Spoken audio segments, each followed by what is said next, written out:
아, 자, 우리는 이제 지난 시간에 이제 대환란에 대해서, 대환란이 무엇인지, 또 어떤 특징이 있는지, 어떤 시대적, 환경적 특징이 있는지를 살펴봤고요. 간략하게 살펴봤습니다. 그죠? 자, 이번 시간에는 이제 대환란의 다른 명칭들, 대환란의 다른 명칭들이라는 소제목으로 성경 기록들을 통해서 대환란이 또 다르게 설명되고 있는 각각의 이름들, 그리고 자, 그것이 나타나고 있는 문맥을 통해서 대환란에 대한 이해를 좀 더 심화시키는 그런 공부 시간을 갖도록 하겠습니다. 네, 대환란의 다른 명칭들. 지금 이제 우리가 이제 기초 성경 공부를 하는 것이기 때문에 하나하나를 갖다가 아주 자세하고 심층적으로는 들어가지 않겠습니다. 여기 나오는 것들은 사실 한 개 한 개가 몇 시간에 걸쳐서 공부해야 되는 내용들도 있기 때문에 그런 것들은 나중에 한 기회를 갖도록 하고요. 전반적으로 어떤 명칭들이 성경 기록 전체에서 사용되고 있는지 한번 훑어보고 지나가는 시간으로 하겠습니다. 자, 먼저 대환란의 다른 명칭들, 첫 번째로 많이 들어보셨을 것이에요. 다니엘의 70제주라는 뜻입니다. 다니엘의 70제주. 자, 그러면요, 다니엘서 9장 한번 열어보시죠. 다니엘서 9장 24절에서 25절 그리고 27절인데 편의상 24절에서 27절까지 다 읽어보도록 하겠습니다. 너의 백성과 너의 거룩한 도성 위에 70주간이 확정되었으니 총 70주간입니다. 이는 불법을 끝내고자 하며 죄들을 종결시키고자 하며 죄악에 대하여 화해를 이루고자 하며 영원한 의를 가져오고자 하며 현시와 예언을 완전히 봉인하고자 하며 지극히 거룩하신 분께 기름을 붓고자 함이라. 그러므로 알고 이해하라. 즉 예루살렘을 재건하고 건축하라는 명령이 나가는 때부터 통치자인 메시아에 이를 때까지 70주간과 62주간이 있으리라. 실로 공경의 때들에 그 거리와 성벽이 다시 건축되리라. 그래야 62주간 후에 메시아가 끊어질 것이나 자신 때문에 끊어지는 것은 아니니라. 그리고 장차 올 통치자의 백성이 그 도성과 성소를 멸하리라. 그리고 그것의 끝에는 한 홍수가 있을 것이요 그 전쟁의 끝에 이르기까지 황량함들이 확정되리라. 그리고 그가 한 주간 동안 많은 이들과 언약을 확고하게 하리라. 그리고 그 주의 중간에 그가 희생제물과 헛난물을 중단시키리라. 그리고 그는 가정함들의 뒤덮음으로 그것을 황량하게 만들리니 그가 그 진멸에 이르기까지 그리하리라. 그리고 확정된 것이 그 황량한 것 위에 쏟아지리라. 자, 이거 우리가 보셨듯이 대환란의 첫 번째 다른 이름은요, 다니엘의 70제주라고 나옵니다. 다니엘의 70제주. 자, 성경에 익숙치 않은 분들은 이제 왜 다니엘의 70제주냐고 이렇게 부르느냐 궁금하게 여기실지도 모르지만, 이제 이 다니엘서 9장을 통해서 왜 70제주라고 하는지 이해를 하실 수 있을 것입니다. 24절에서 27절의 내용을 보시면은 24절에서 이제 70주간이 나옵니다. 그리고 그것이 유대 민족과 예루살렘 위에 확정되었다고 말씀하시죠. 그래서 25절에 예루살렘을 재건하고 건축하라는 명령이 나가는 때부터 이제 통치자인 메시아 이를 때까지 7주간과 62주간이 있으리라 이렇게 말씀하십니다. 그러니까 7주간과 62주간을 합치면은 이제 69주간이 된다는 것이죠. 그래서 메시아 곧 예수님에게 이를 때까지가 69주간이 된다는 것이죠. 그래서 예수님은 이미 초림 때 이제 지상에 오셨습니다. 그러니까 특히 이제 거기 승리의 입성 때까지 이렇게 잡아보면은 69주간이라는 말인데, 물론 이 69주간이 실제로 69주만을 말하는 것이 아니라 하루가 1년이라는 그런 계산법을 지난 시간에 배웠을 것입니다. 자, 그렇게 이제 연도를 계산한다는 것이죠. 그리고 이제 복잡합니다. 이 연도를 계산하는 것이 1년을 365일로 잡느냐, 360일로 잡느냐, 뭐 이런 것도 있단 말이죠. 자, 그런 것들은 이번 시간에 다루지 않겠습니다. 어쨌든 그렇게 69주까지 하면은 이제 70주간이 정해졌으니까 한 주가 남게 되는 것이에요. 그렇죠? 그래서 그 70째 주는 언젠가 그것이 바로 27절에 나오는 거예요. 그가 한 주간 많은 이들과 언약을 확고하게 하리라. 그리고 그 주의 중간에 그가 희생제물과 헌난물을 중단시키리라. 그리고 그는 가정함들이 뒤덮음으로 그것을 황량하게 만들리니, 황량함이라는 단어 계속 나오죠. 그죠? 그 진멸에 이르기까지 그리하리라.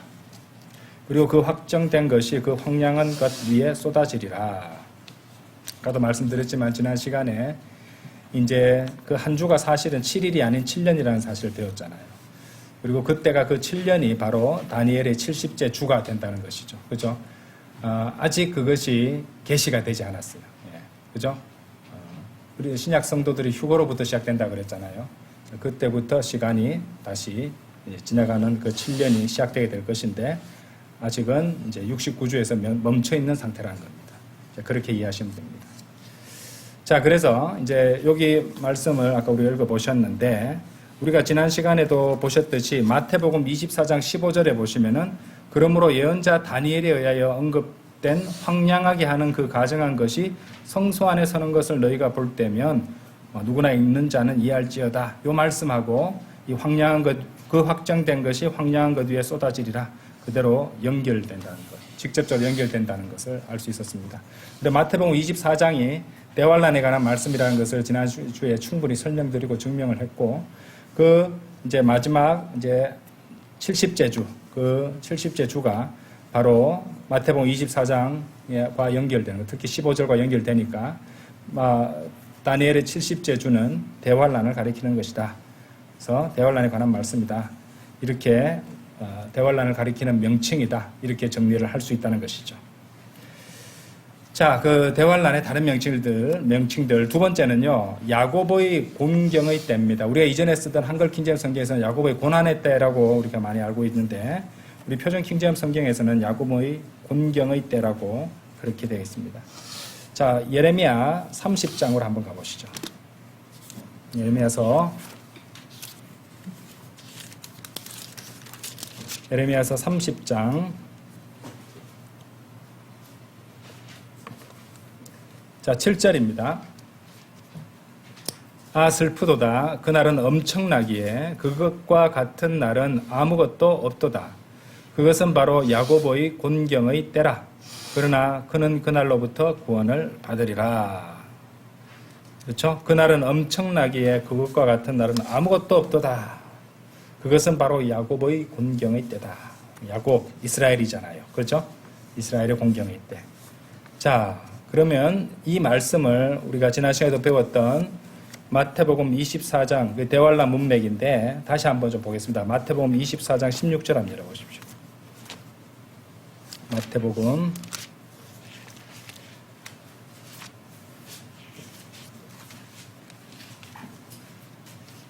24장. 그래서 지금 지난주도 말씀드렸지만은 이제 마태복음 24장과 다니엘서 9장은 왔다 갔다 서로 연결이 되어 있다고 제가 말씀드렸죠. 많이 볼 거라고 말씀을 드렸습니다. 자, 마태복음 24장. 그러니까 일단은 이제 15절에서는 아까 좀 전에 말씀드렸던 그 다니엘의 70째 주와 연결되는 연결고리를 우리가 봤었고요. 24장 15절에서 거기 보시면은 황량하게 하는 그 가정한 것이 성소 안에 서는 것, 이거 관련해서 아까 설명을 드렸고요. 16절에서 볼게요. 그때 유대에 있는 자들은 산들 속으로 도망할지어다. 유대에 있는 자들은 이렇게 설명하고 있잖아요. 옥상 위에 있는 자는 자기 집에서 어떤 것을 가지고 나오려고 내려오지 말지어다. 또한 들에 있는 자는 자기 옷을 가지러 뒤로 되돌아가지 말지어다. 그리고 그날들에는 아이 벤 자들과 젖 먹이는 자들에게 화가 있으리로다. 오직 너희는 너희 도피가 겨울에 있거나 안식일에 있지 않도록 기도하라. 21절. 자, 21절 잡으세요. 이는 그때 대환란이 있을 것이기 때문이니, 대환란이라는 명칭이 나오죠. 세상의 시초 이후로 이때까지 그와 같은 것은 없었으며 없나니 앞으로도 결코 없으리라. 이렇게 말씀하십니다. 자, 그러면은 방금 우리가 예레미야 30장 7절 말씀을 봤고요. 그리고 마태복음 24장 16절에서 21절 읽어봤는데 서로 비교해 보자고요. 어떤 부분이 일치하고 있는가. 그래서 예레미야 30장 7절에서는 그 날이 엄청나기에 그것과 같은 날은 아무것도 없도다라고 말하며 그때를 야곱의 공경의 때라고 말했단 말입니다. 그런데 이제 그 마태복음 24장 16절에서는 유대에 있는 자들은 하고 시작되었단 말이에요. 그래서 이 지금 유대에 있는 자들을 하면서 나오는 이 모든 내용들이 예레미야서 30장에서 말하는 아주 끔찍하고 나쁜 재앙의 때라는 것을 보여준다는 것입니다. 19절, 20절에는 아이 벤 자들, 젖 먹이는 자들에게 화가 있고 또 20절에서 겨울이나 안식일에 도피하지 않도록 기도하라는 명령이 나온다는 것입니다. 그래서 마태복음 24장 16절에는 유대에 있는 자들이 나왔고 그것뿐만 아니라 20절에서 안식일이 언급되고 있는 것을 통해서 유대인들을 대상으로 하고 있는 유대인들에 하고 있는 말씀이라는 것을 봤고 우리가 좀 전에 봤던 이 예레미야 30장 7절에도 야곱이 언급돼요. 야곱이 이스라엘이잖아요. 그죠? 야곱의 공경일 때 야곱이 이스라엘이 유대인을 가리키는 것이니까 이제 예레미야서 30장 7절에 야곱의 공경의 때는 마태복음 24장 21절에 나오듯이 정확히 대환란을 가리킨다는 것을 알 수가 있다는 것이죠. 그래서 다니엘의 70제주 야곱의 공경의 때 우리 이제 바이블 빌리버들은 정확하게 이런 것들을 이제 공부해서 명칭 정도는 확실히 알고 있어야 됩니다. 예, 설명해 줄 수도 있어야 된단 말이죠. 자, 그래서 예레미야 30장 7절에 그 날은 엄청나기에 그것과 같은 날은 아무것도 없도다 이렇게 나는 대목. 그리고 우리 21절에서 뭐라고 그랬습니까? 그때 마태복음 24장 21절하고도 연결돼요. 그때 대환란이 있을 것이기 때문이니 세상의 시초 이후로 이때까지 그와 같은 것이 없었으니 없나니 앞으로도 결코 없으리라. 뭐 이렇게 말씀하신다는 것이죠. 그러니까 예레미야서 30장 7절에 그날에는 엄청나기에 그것과 같은 날은 아무것도 없도다. 이 말과 마태복음 24장 21절에 나오던 표현대로 대환란이 있을 것이기 때문이니 세상의 시초 이후로 이때까지 그와 같은 것이 없었으며 없나니 앞으로도 결코 없으리라. 전무후무한 그런 재앙이 될 것이라는 이런 표현들도 서로 일치하고 있습니다. 그래서 성경 기록과 성경 기록들을 비교해 봤을 때 서로 같은 것을 가리키고 있다는 것, 비슷한 워딩이 드러나고 있다는 것을 통해서 우리가 이제 알 수 있다는 것이죠. 자, 마태복음 펼쳐 놓으셨는데 마태복음 24장 3절도 한번 펼쳐보십시오. 3절에 보시면은 이제 우리가 뭐가 나왔어요? 어떤 단어가 나와요? 끝이라는 단어가 나옵니다. 끝, 그죠? 끝이라는 단어가 나와요. 24장 3절 하고 먼저 읽겠습니다.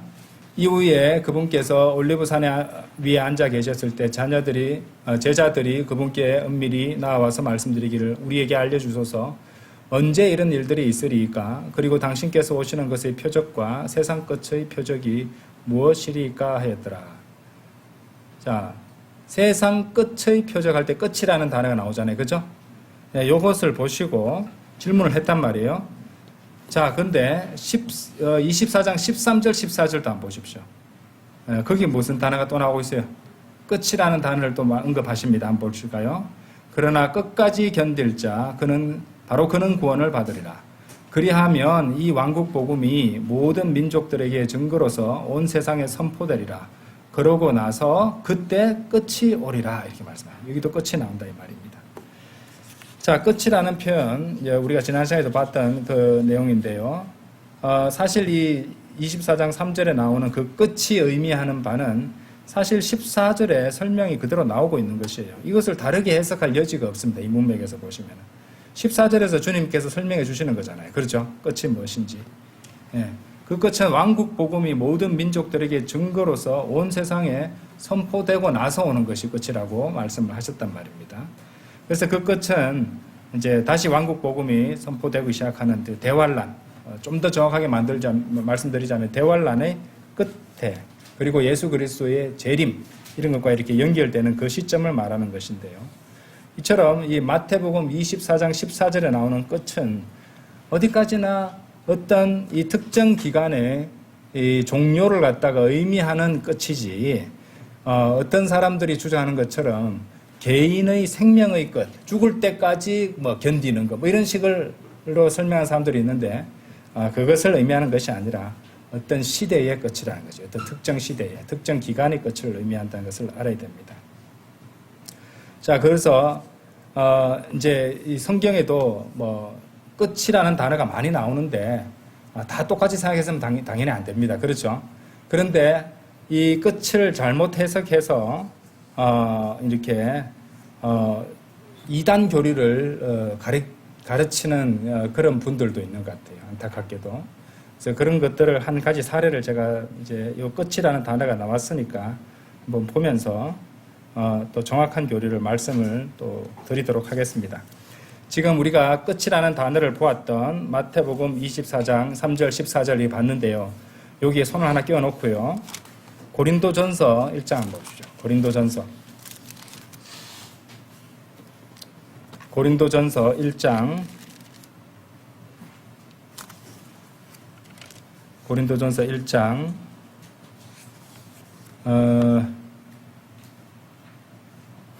7절 8절입니다.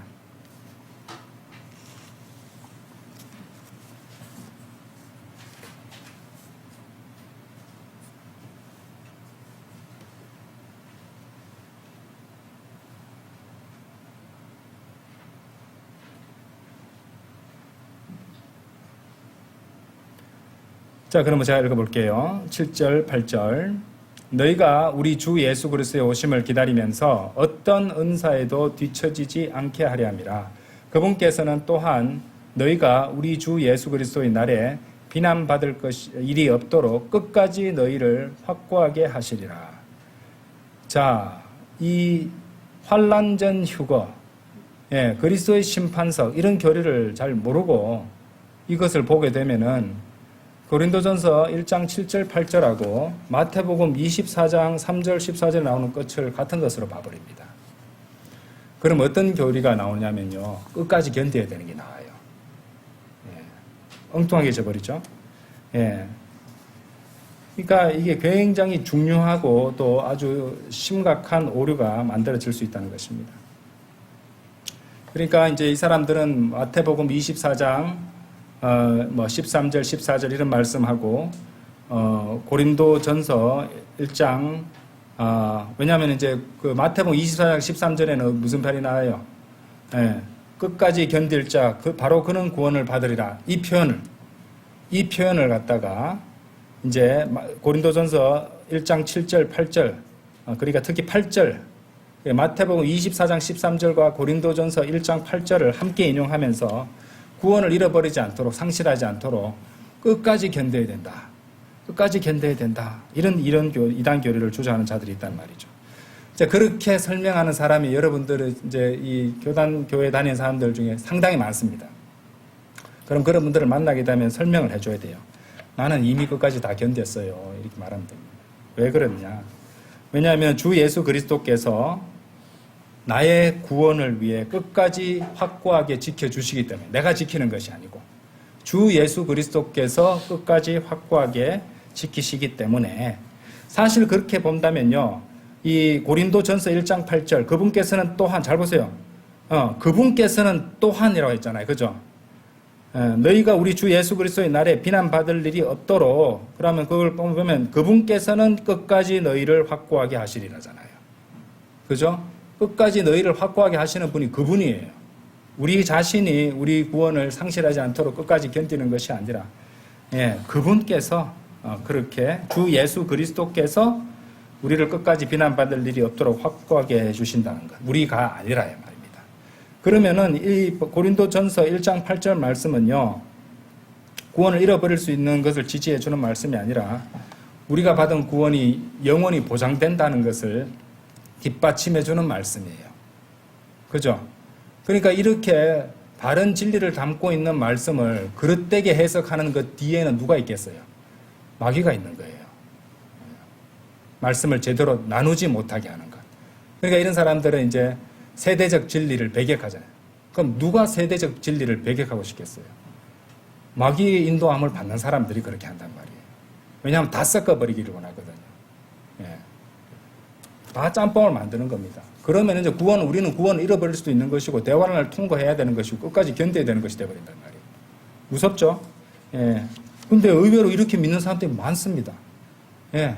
오히려 환란 전 휴거를 갖다가 가르치고 믿는 사람들을 가르쳐서 이단이라고 막 그러고, 휴거라고, 뭐, 어떻게 휴거라는 말을 하고 할 수가 있어. 예. 그죠? 그럼 성경에 휴거라는 단어는 안 나오지만은 휴거가 있잖아요. 그죠? 그것을 가지고 랩처라는 의미의 휴거가 있단 말이에요. 예. 휴거라는 단어는 안 나오지만. 성경에도 안 나오는 걸 가서 가르치고 있어. 성경에 바이블이라는 단어도 안 나와요. 바이블 성경 안 믿습니까? 성경적인 교리라 이 말입니다. 그렇게 말하면 안 되죠. 자, 그래서 오히려 이 고린도전서 1장 8절은 구원의 영원한 보장에 관한 말씀들. 우리가 받은 구원이 영원히 보장된다는 말씀 우리 잘 알잖아요. 로마서 8장 38절 39절에 잘 나온단 말입니다. 자, 그래서 그리스도 이제 여기서 또 이제 우리가 여기서 하나 더 추가로 설명을 드리면은 예수 그리스도께서 우리를 끝까지 비난받을 일이 없도록 확고하게 하신다고 하셨잖아요. 그러면은 그리스도인이 비난받을 일이 없어지는 때가 언제입니까?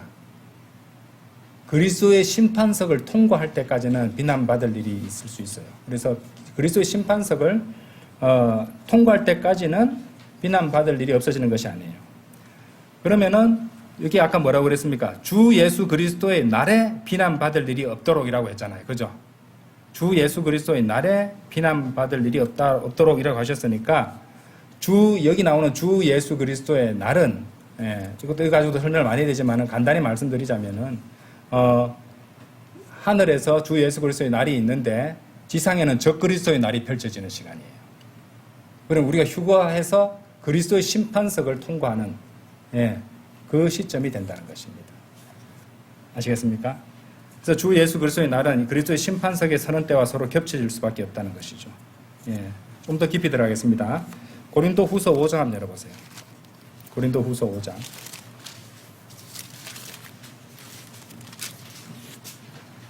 (5장 10절)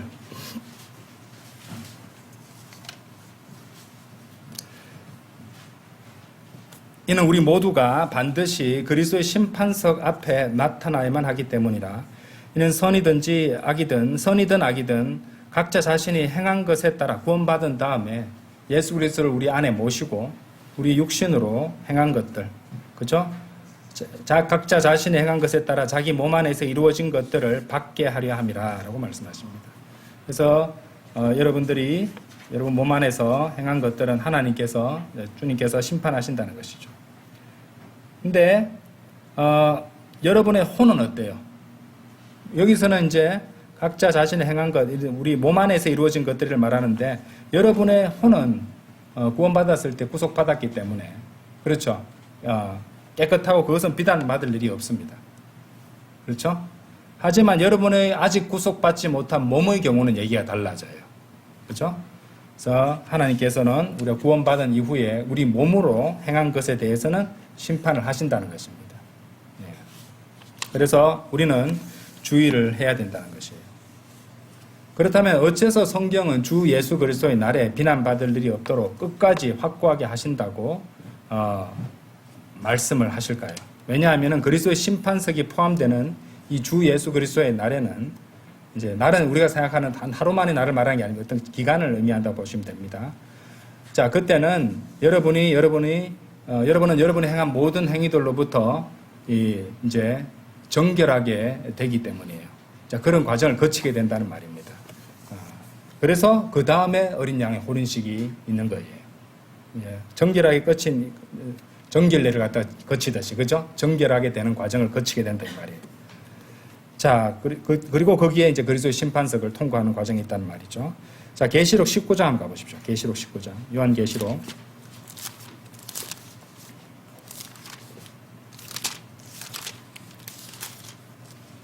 요한계시록 19장 7절입니다. 7절. 우리가 반가워하고 크게 기뻐하며 그분께 종기를 돌리자. 이제 뭐가 나옵니까? 이는 어린 양의 혼인잔치가 이르렀고 그분의 아내가 그녀 자신을 준비하였기 때문이라. 그죠? 예수 그리스도의 신부가 자신을 준비했다는 말하잖아요. 그리고 그녀가 이제 정결이라는 단어가 나옵니다. 정결하고 희고 고운 아마포로 차려입혀 지도로 그녀에게 허락되었도다. 이는 고운 아마포가 성도들의 의이기 때문이라 라고 말하고 있습니다. 그렇죠? 자, 이것이 요한계시록 19장 7절의 요 상태가 뭐냐면은 교회가 그리스도의 심판석을 통과한 후를 말하는 것이에요. 불로서 심판해가지고 모든 불길한 거, 그죠? 나무, 그루터기, 지푸라기 같은 게 다 타버린 후라 이 말입니다. 그죠? 예. 7절에서 준비하였기 때문이라 요한계시록 19장 7절에서 그렇게 말씀하시잖아요. 그래서 그것을 의미하고 그래서 8절에서 준비를 마쳤기 때문에 정결하고 희고 고운 암압으로 차려입히지 된다는 것이죠. 그래서 어린 양의 신분은 하나님에 의해서 정결하게 된다는 것입니다. 자, 정결하게 된다. 자, 에베소서 5장도 한번 가보시죠. 에베소서 5장.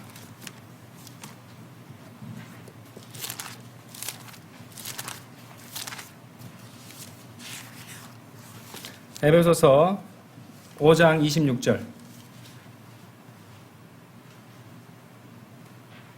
여기도 정결이라는 단어가 나옵니다. 5장 26절, 27절 보겠습니다. 이는 그분께서 교회를 성결하게 구별하시고 말씀에 의한 물의 씻음으로 정결하게 하려 하시며 그분께서 27절 보세요. 교회를 점이나 주름이나 그러한 것이 조금도 없는 영광스러운 교회로 자신에게 제시하려 하시며 오직 그것을 거룩하고 흠없게 하려 하심이라. 같이 연결되고 있습니다. 특히 27절요. 교회를 점이나 주름 없이 거룩하고 흠없게 자신에게 제시하신다고 말씀하십니다. 이 에베소서 5장 27절 말씀이 요한계시록 19장 7절과 그대로 연결되는 거예요. 그래서 이 두 구절을 같이 메모를 해두시면 이해가 더 쉬우실 것입니다. 그리고 그것은 아까 보았던 고린도전서 1장 8절의 내용과도 연결되는 것이에요. 그러니까 세 구절을 봤어요, 우리가. 에베소서 5장 27절, 그 다음에 요한계시록 19장 7절, 그 다음에 고린도전서 1장 8절, 이 세 구절이 다 연결되는 거예요. 아시겠죠? 그렇다면 우리가 이 말씀들을 통해서 알 수 있는 것은 이 그리스도의 심판석이라는 것이 당연히 그리스도의 날 안에 포함되어야 되고, 그리고 동시에 그리스도의 날은 그리스도의 심판석 이후도 다 포함되어야 된다는 것입니다. 그래서 우리가 지난 시간에 배웠듯이 휴거와 재림 사이에 그리스도의 심판석이 있었잖아요. 그죠? 휴거하고 하늘에서는 그리스도의 심판석하고 어린 양의 혼인식을 하는 이 준비되고 정결케 되고 단장되고 어린 양 혼인식까지 하는 이 모든 것들. 그죠? 예. 이것이 하늘에서 이루어지는 동안에 지상에는 어떤 일이 일어나겠어요? 적그리스도의 날이 쫙 펼쳐지는 거예요. 예. 그죠? 예. 그래서 어린 양 혼인식을 마치고 나면은 이제 함께 미럴 여행을 신혼여행으로 지상으로 내려오시는 겁니다. 이런 개념으로 정리를 하셔야 된다는 것이죠. 교회가 대환란을 통과하면은 그리스도의 심판석은 언제 합니까? 이상하잖아요, 그죠? 예, 말이 안 된단 말이에요. 그래서 아주 의의가 없는 설명이에요. 그러니까 고린도후서 1장 8절과 마태복음 24장 13절을 가지고 합쳐가지고 교회가 끝까지 견뎌야 구원받는다는 이런 주장을 펼치는 분들은 너무 안타깝습니다. 예, 그래서는 안 되죠. 자, 그래서 예수 그리스도의 재림이 그리스도의 날의 마지막 그 시점이 되는 최절정이 된다는 것을 우리가 생각해 보면 된다는 것이죠.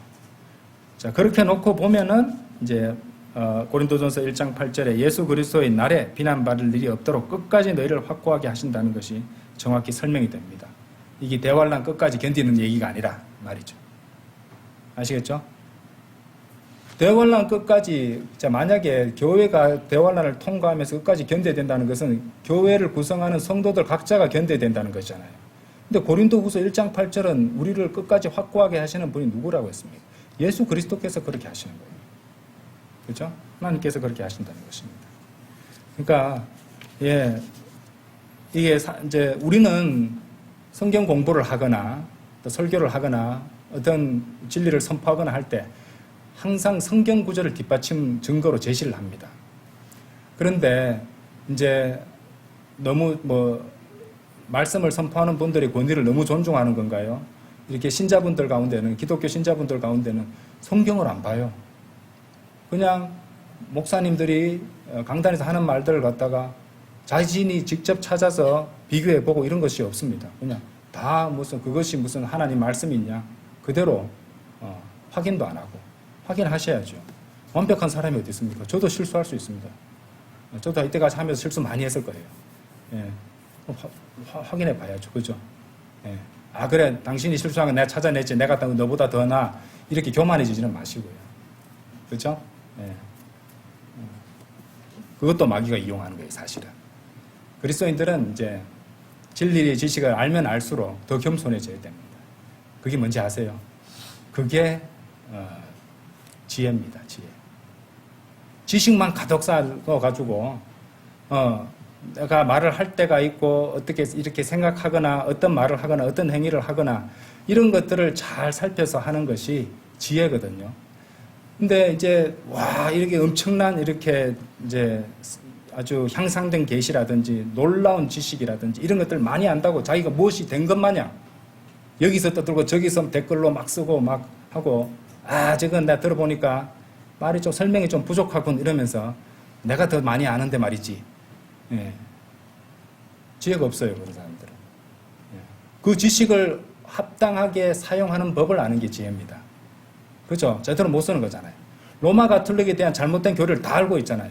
근데 로마 가톨릭 교도를 만나고 복음을 전하는데 만나자마자 마리아 하늘의 여왕 막 이러면서 사실은 그 마리아가 뭐 하나님 어머니가 아니고 뭐 옛날 세미라미스고 무슨 하늘의 여왕을 섬기는 우상이고 늘어놓으면은 그 사람이 복음을 전할 때 받아들이겠어요? 그건 차차 해도 되잖아요. 그렇죠? 지혜를 갖고 가야죠. 성사 이렇게 받으시나요? 그래서 매주마다 받으시는데 히브리서에 보니까 단번에 한 번을 말씀하시는 구절도 저희들은 있는데 그걸 믿습니다. 한번 보여드릴까요? 뭐 이러면서 얘기도 할 수 있는 거잖아요. 그죠? 예, 그런 게 지혜입니다. 지혜하고 뭐가 필요해요? 신중함이 필요합니다. 신중해야 돼요. 하나님 진리를 전파할 때도 신중하게 해야 된다. 내가 아는 거 나왔다. 원래 이제 초딩들이 아는 거 나오면 갑자기 막 이렇게 활발해지잖아요. 그죠? 예, 그런 학생들 많습니다. 그죠? 예.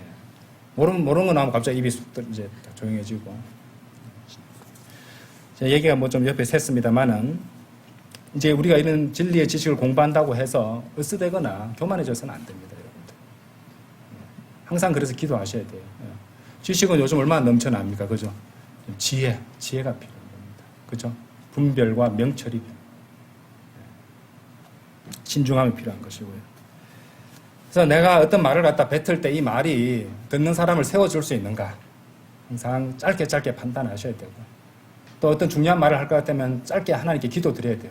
이 말을 통해서 내가 나를 더 높이라는 것인 건지, 아니면 우리 주 예수 그리스도의 영광을 위한 것인지, 이 말을 통해서 듣는 사람을 세워줄 수 있는 것인지, 이런 것들 생각하셔야 됩니다. 자, 네 번째, 대환란의 다른 이름, 다른 명칭. 자, 그것은 마태복음 24장 8절에 나옵니다. 한번 보시죠.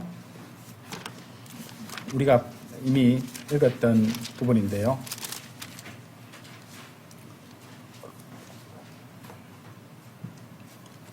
마태복음 24장 8절 뭐라고 되니까요? 비탄스러운 일들의 시작, 이런 표현이 나옵니다. 그렇죠? 비탄스러운 일들의 시작. 비탄스러운 일들의 시작. 여러분들 이 마태복음 24장 8절에 비탄스러운 일들의 시작인데 영어 킹제임스 성경의 영어 단어를 보세요. 24장 8절에 해당하는 All these are the beginning of 뭐라고 되어 있어요? Sorrows라고 되어 있어요. Sorrow 슬픔이잖아요. 우리 사연 잘 보면은. 근데 여기서는 비탄스러운 일이라는 뜻이에요. 여기서는. 슬픔도 들어가잖아요. 슬플 비자니까, 그죠? 근데 실제로는 슬픔의 시작 이런 게 아니라 비탄스러운 일이 정확한 번역입니다. 요 비탄스러운 일이라는 해당하는 이 sorrows라고 되어 있죠, 그렇죠? sorrows가 어디 또 나오냐면은 마가복음에도 나와요. 공관복음의 마가복음 13장 한번 열어보세요. 마가복음 13장 8절.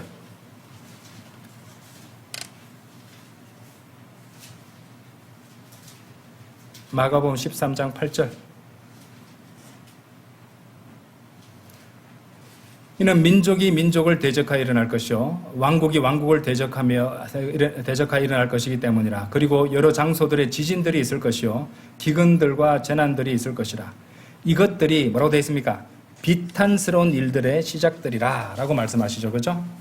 자, 그래서 여기 나오는 전쟁들, 지진들, 기근들, 재난들은 예수 그리스도의 다시 오심과 관련하여 이전에 있었던 또는 경험했던 어떤 것들과도 같지 않다는 것이죠. 그래서 구약 성경은 대환란에 대해서 아까 우리가 이제 야곱의 공경의 때라는 것도 봤지만요. 자, 다니엘서 12장 1절 요거 펼쳐서 제가 말씀드릴게요. 다니엘서 12장 1절.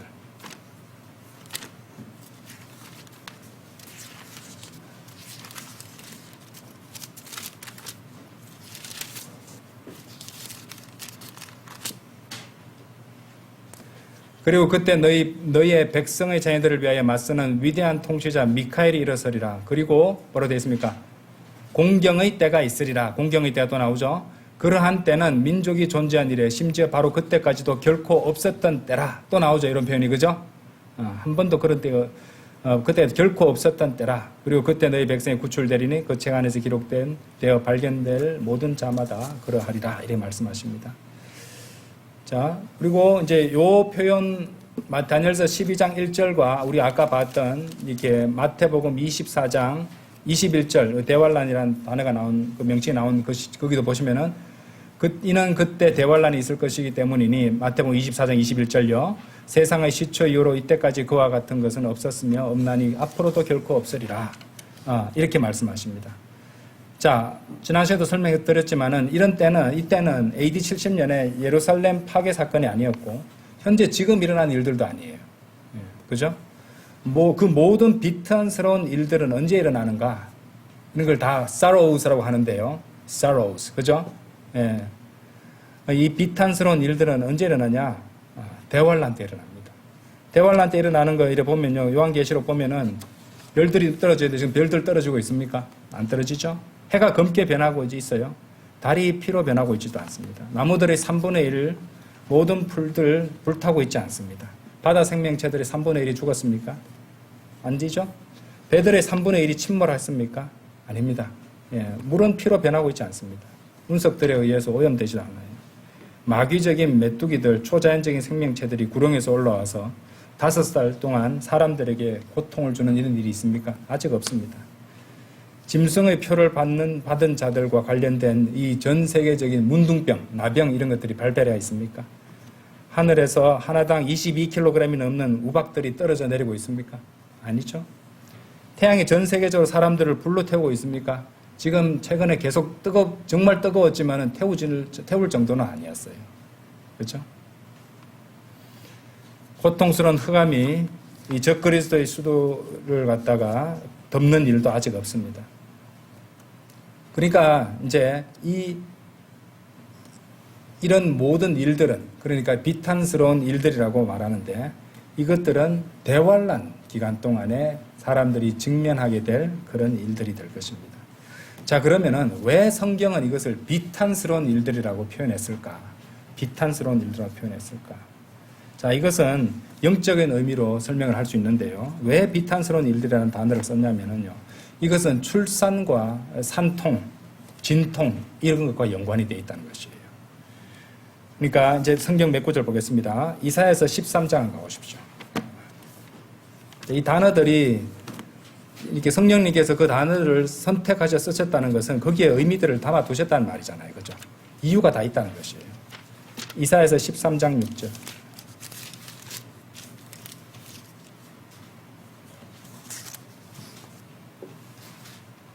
6절부터 8절까지 보겠습니다. 자, sorrow라는 단어, 비탄스러운 비탄스러운 일들이라는 단어를 염두에 두면서 한번 읽어보겠습니다. 너희는 울부짖으라. 울부짖네요. 그죠? 비탄과 연관이 있죠. 이는 주의 날이 가깝고 그 날이 전능한 이로부터 나오는 멸망으로 올 것이기 때문이라. 그러므로 모든 손들이 미약해지고 모든 개개인의 마음이 녹아내리리라. 8절 그리고 그들은 무서워하리라. 그 다음 뭐가 나옵니까?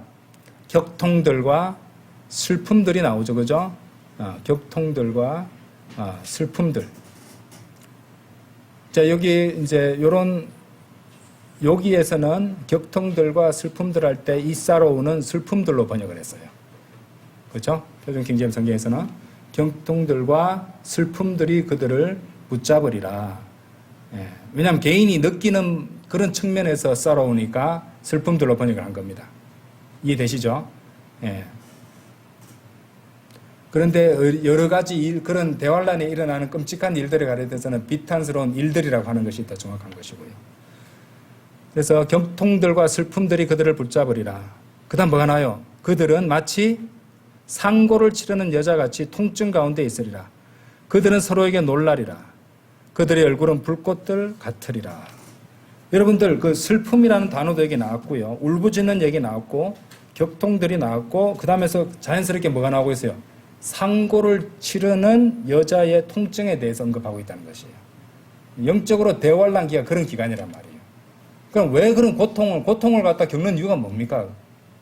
상고를 치르는 이유가 뭐예요? 새로운 생명을 잉태하기 위해서잖아요. 낳기 위해서잖아요. 대환란이 그런 과정이라는 거예요. 그렇죠? 예. 자, 예레미야서 30장 한번 가보시죠.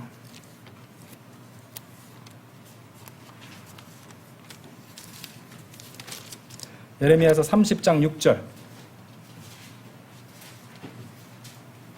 이제 너희는 물어보고 알라. 아이를 베어 산고를 치르는 남자가 있느냐? 상고라는 단어를 찾아보니까 다 나오잖아요. 그죠? 어찌 상고를 치르는 여자같이 모든 남자가 저마다 자기 손들을 자기 허리 위에 얹었고 모든 얼굴들이 창백하게 변한 것을 너희가 보느냐? 하면서 뭐가 나와요? 7절 우리가 보셨던 말씀. 아 슬프도다. 그날은 엄청나게 그것과 같은 날은 아무것도 없도다. 그것은 바로 뭐라고요? 야곱의 공경의 때라. 여기서 야곱의 공경의 때를 말하면서 30장 6절에서 산고라는 단어가 나오고 있습니다. 그렇죠? 보이시죠? 자, 로마서 11장 한번 보시죠. 로마서 11장.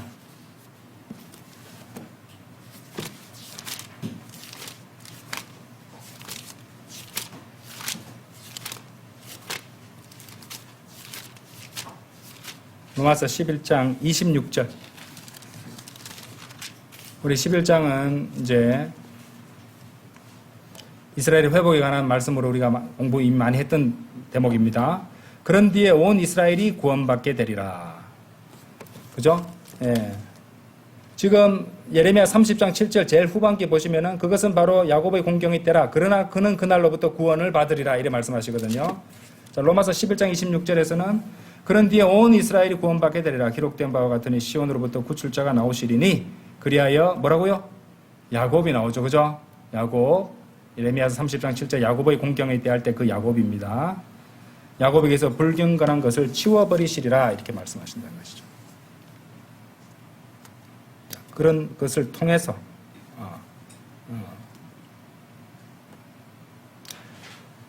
자, 데살로니가 전서 5장도 한 가보시죠.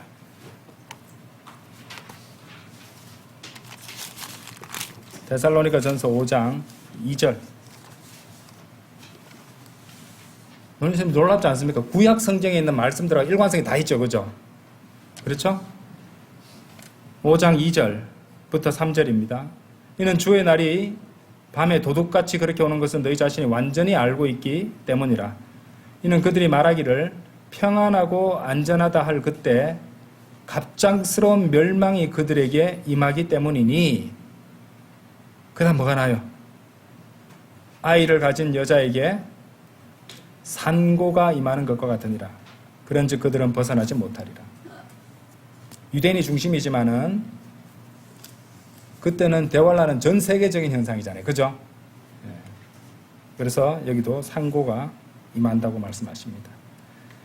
즉 이제 가짜 거짓 그리스도들, 전쟁들, 지진들, 기근들 그리고 그 모든 끔찍한 재난들은 결국 주 예수 그리스도의 지상 재림으로 끝나게 되는 진통들입니다. 격통들이. 그죠? 그래서 이런 것들을 뭐라고 한다? 비탄스러운 일들이라고 그렇게 설명한다는 것입니다. 자, 이것은 영적인 의미로 출산의 진통과 산통에 관한 것. 그리고 이제 그 대환란을 통과하고 나서 그죠? 이 용광로를 통과하면서 정결하게 되는 거죠. 이스라엘이 구원받게 만드는 그죠? 그런 때를 염두에 둔 표현이라고 생각하시면 되겠습니다. 그래서 이제 그런 하나님의 계획을 이루시기 위해서 대환란은 필요한 과정입니다. 그죠? 예.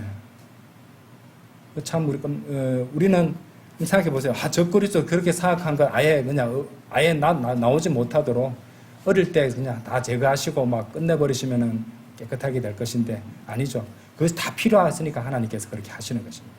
모든 것들을 그분의 계획에 의해서 그리고 그 모든 것들을 역사를 움직이시고 통제하시는 그분께서 관리하시는 그분께서 그분의 목적과 계획에 따라 다 이끌어가고 계시는 것입니다.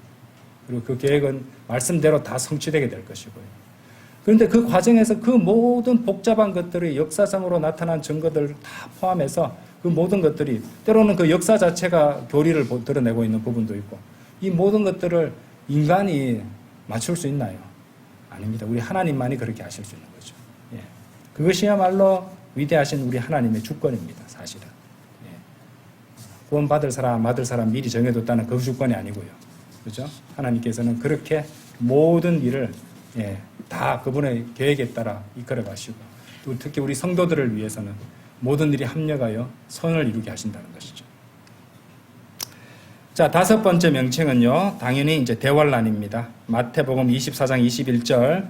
이는 그때 대환란이 있을 것이기 때문이니 세상의 시초 이후로 이때까지 그와 같은 것이 없나니 앞으로도 결코 없으리라. 지난 시간에 충분히 설명했으니까 넘어가도록 하겠습니다. 자, 대환란의 다른 명칭들 마지막 6번째는요. 진노입니다. 진노. 진노의 날 이런 식으로 진노의 날이라는 표현이 많이 나오는데요. 자, 먼저 스바냐 1장으로 한번 가보시죠. 스바냐.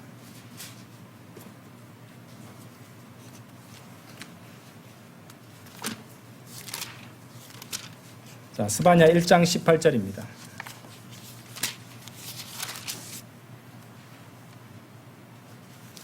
잘 보세요. 그들의 은도, 그들의 금도 뭐라고 되어 있어요? 주의 진노의 날에는 그들을 구출하지 못하리라. 이 세상의 모든 부자들이 이 말씀을 잘 보고 숙고하기를 바랍니다. 또 그런 부자가 되기 위해서 다른 것 다 버리고 그것에만 올인해서 진리 따위는 신경 쓰지도 않고 사람 눈에는 진리 따위라고 생각하니까 그죠? 진리에는 전혀 신경 쓰지도 않고 자신의 죽음과 이 죽음 이후에는 어떻게 될 것인지 전혀 숙고하지 않고 오직 돈만 쫓아서 사는 사람들 이 말씀을 보고 숙고하길 바랍니다. 그들의 은도 그들의 금도 주의 진노의 날에는 그들을 구출하지 못하리라. 오직 전 지역이 그의 질투의 불에 의하여 집어삼켜지리라. 이는 그가 그 지역에 거하는 모든 자들을 실로 신속하게 소탕할 것이기 때문이라 말씀하십니다. 대환란은 주의 진노의 날이라고도 불립니다. 그렇죠? 주의 진노의 날. 여러분들 타이타닉 아시죠? 타이타닉호가 침몰했을 때 어떤 일이 있었는지 아십니까? 아주 돈이 많은 부자들이요. 어떤 사람들이 구명정에 타기 위해서 그 구명정의 자리를 나한테 양보하면은 내가 $1,000를 주겠다. $1,000 당시 굉장히 엄청난 돈이었는데 아무도 안 받아들였다고 합니다. 돈이 무슨 상관이에요? 그 타이타닉에서 죽는데. 그렇죠? 또 어떤 귀부인은요, 자기 탈출할 때 자기 객실에 있는 그 비싼 보석들, 막 이렇게 귀금속들 이런 것들 한 개도 안 챙기고 테이블에 올려져 있던 그 오렌지 2개만 챙겨 놨다고 합니다. 사실은 현명한 일이죠. 만약에 구명정을 타고 가더라도 나중에 그 구조가 늦어지게 되면은 필요한 것이 보석은 아무 필요가 없잖아요, 그죠? 목숨을 연명하기 위해서는 음식이 필요한 것이니까요, 그죠? 에스겔서 7장도 한번 열어보십시오. 당장 이 세상에서도 그러한데, 이제 대환란의 때가 점점 다가오고 있는 이 시점에서 대환란 때 구해줄 수도 없는 그런 것들을 쌓아가지고 무슨 소용이 있겠습니까? 그죠? 돈 많고 권력 많으면 대환란 때 살아남고 고통을 피할 수 있습니까? 아니죠. 구원받아야죠. 그죠? 대환란이 일어나기 전에 들림을 받아야죠. 그래서 에스겔서 7장 19절입니다. 그들은 자신들의 은을 거리들에다 던져버릴 것이요 그들의 금은 옮겨지리라. 그들의 은과 그들의 금은 또 나왔어요. 주의 진노의 날에. 에스겔서 7장에도 아까 우리 보셨던 스바냐 1장 18절에 나왔던 똑같은 문맥이 나오고 있습니다. 그렇죠? 예. 놀랍지 않습니까? 다른 사람들이잖아요. 그죠? 예. 저자가 같아서 그래요. 성령님께서 그렇게 기록하도록 하셨다는 겁니다. 그들의 은과 그들의 금은 주의 진노의 날에 그들을 능히 구출하지 못하리라. 그들이 자신들의 혼들을 만족시키지 못할 것이요 자신들의 내면도 채우지 못하리라. 이는 그것이 걸려 넘어지게 하는 자기들 죄악의 장애 무리기 때문이라 이렇게 말씀하십니다. 잠언 11장 4절 한번 보세요. 잠언 11장 4절. 잠언에도 대환란 관련 구절이 있다고요? 예, 잠언 11장 4절.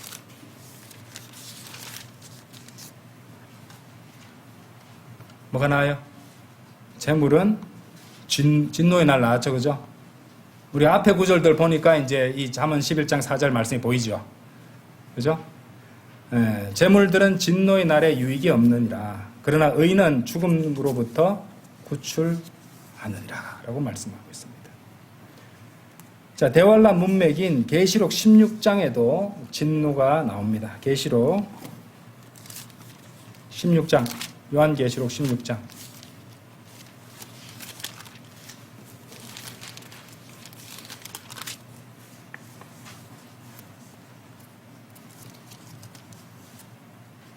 자, 일단 스바냐서 1장 18절 주의 진노의 날, 에스겔서 7장 19절에 주의 진노의 날, 잠언 11장 4절에 진노의 날, 그리고 요한계시록 16장 1절, 그리고 내가 성전에서 나와서 일곱 천사들에게 말하는 커다란 음성을 들었으며 들었으니 너희의 길들을 가서 땅 위에 하나님의 뭐라 나옵니까?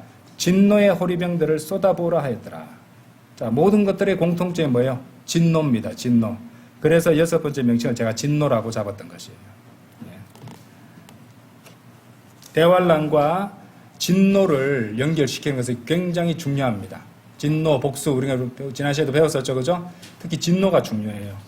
자, 이 대환란과 진노를 연결시키고 관계를 이해하는 것이 매우 중요한데, 왜냐하면요, 이제 오늘날에 나와 있는 많은 이 종말론을 연구하는 학자들이 잘못 이해하고 대환란은 진노의 때가 아니다, 이렇게 주장합니다. 대환란은 진노의 때가 아니라고 주장합니다. 완전히 틀렸죠? 대환란은 진노의 때입니다. 그죠? 대환란은 진노의 때예요. 여러분 그것을 반드시 기억해야 됩니다. 온라인 상에는요, 특히 유튜브 같은 걸 이용해서 종말론에 대한 너무도 잘못된 많은 잘못된 교리들이 넘쳐납니다. 예. 그래서 이 사람들이 얼마나 교묘하냐면, 여러분들은 그런 생각 안 할 거잖아요. 이거 봐도 대환란이 진노의 때라는 것은 누구라도 아는데 안 속을 건데 왜 이렇게 생각을 할까? 나는 이런데 안 속아. 근데 여러분들, 이 사람들이 어떻게 얼마나 교묘하냐면요, 예, 진노의 때는 사실 예수 그리스도의 지상 재림만을 의미한다, 이렇게 설명해요. 예, 흥미롭죠? 예수 그리스도의 지상 재림만이 진노의 때라고 주장합니다. 아니요, 그것도 진노의 때지만은 대환란도 진노의 때죠. 이것이 맞는데, 예, 사실 대환란의 이 전체 7년 기간이 사실은 하나님의 진노가 이제 쏟아지는 그 전체 기간이라고 보시면 됩니다. 예, 계시록 6장 17절 한번 보세요. 계시록 6장 17절.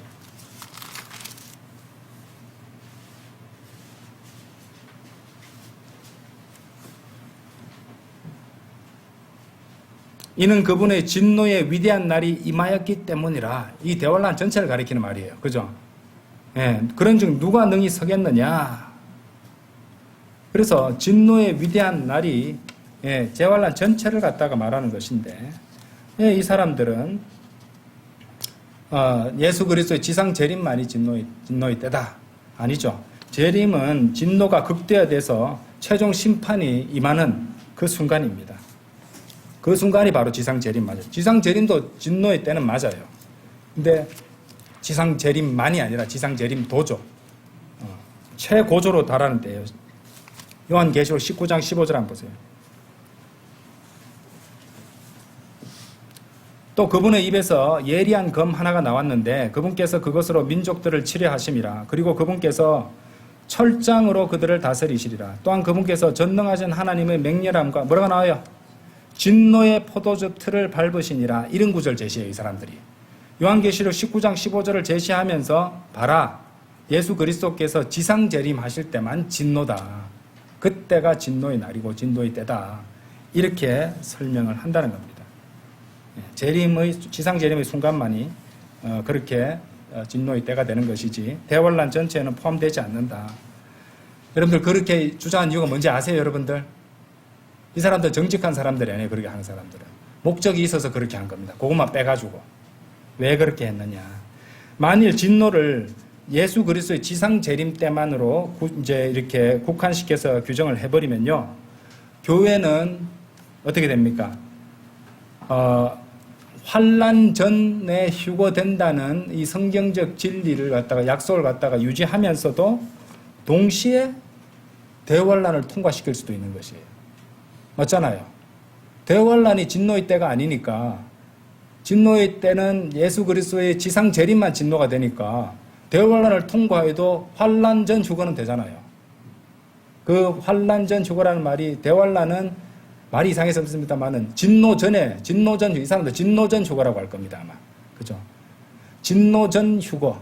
이를테면은 진노 전에 휴거된다는 그 말씀. 왜냐하면은, 자, 우리가 이제 성경제 우리가 다 봤습니다. 데살로니가 전서 한번 열어보세요. 데살로니가 전서. 자, 이 속이는 자들이 어떻게 속이는지 알고 계셔야 돼요. 예.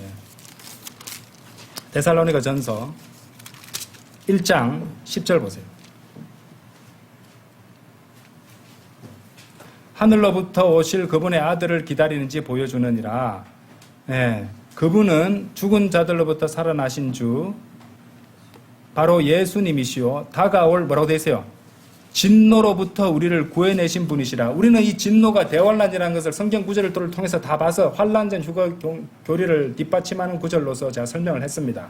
그런데 이 사람들은 얼마나 교묘하냐면은 이 다가올 진노가 예수 그리스도의 지상 재림만을 가리키는 것이다. 그러면 대환란을 통과하고도 예수 그리스도의 지상 재림 전에 환란 성도들이 휴거하는 걸 갖다 교회의 휴거라고 설명할 수 있게 돼버리잖아요. 네. 대단합니다. 아유, 대단합니다. 하여튼 잔머리는 대단합니다. 그죠?